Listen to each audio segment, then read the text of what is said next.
The war come, and all of a sudden there was jobs up north.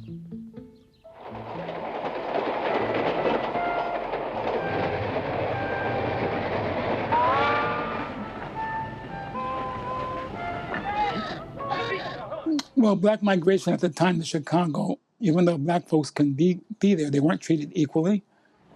We knew here in Chicago, where can we begin ourselves a job?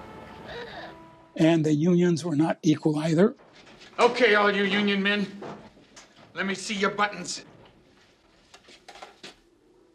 They were both, the white unions and the black unions were being exploited by the meat industry, doing the same jobs, etc., but weren't paid great salaries, but pitted against each other.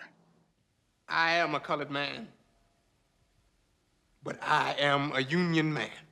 You coloreds burned down our homes, now you want to take our jobs. We ain't gonna let you. No, we don't want to take nothing from nobody. We just want our own jobs. But the workers themselves, when they really realized they were being treated the same, started to come together to say, hey, we can get more together than we can apart.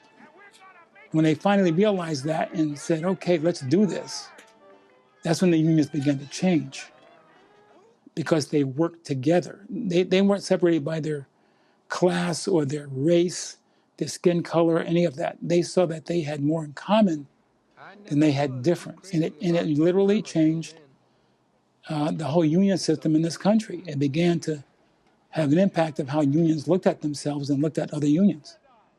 And that was the message of the movie, and that's why I loved it. Elsa Rassbach, she saw my work.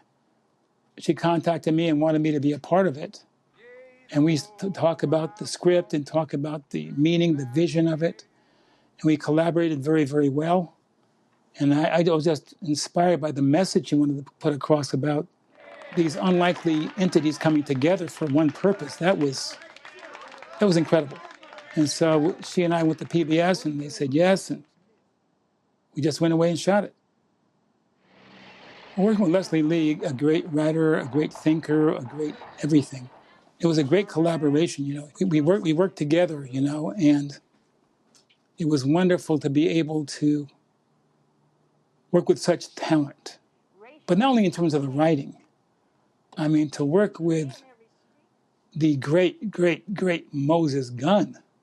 Look at these folks here! You see what I'm seeing? Yeah, I see him. No, you don't see nothing, nigga. You don't even see how grateful they is when they come up to this table for this little bit of food. When they smile and thank the good Lord for it. Look, Heavy. I mean, as a first-time feature director, to work with Moses Gunn. One night, after working long, long hours, he said that he had a treat for me. And he took me to a club. And at the club, the great Nancy Wilson. She's a great singer, jazz artist. And I didn't know he was great friends with her. And after her second set, she came down and sat at the table with us. I'm union man and I miss. But working with Moses and working with great actors, man, and the writing and the actors being willing to put 1,000% out there to really deal with the confrontation, you know? And then seeing them come together at the end as one union and one voice. What kind of men are you? That was a message that I wanted to put out there.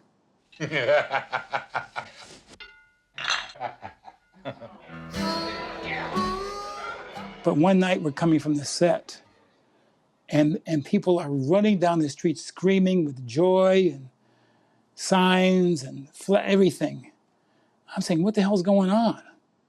And Harold Washington was just elected mayor, first black mayor in Chicago. And everybody went crazy. It was incredible. I mean, to see the celebration, you know, it was really, really inspiring in so many ways.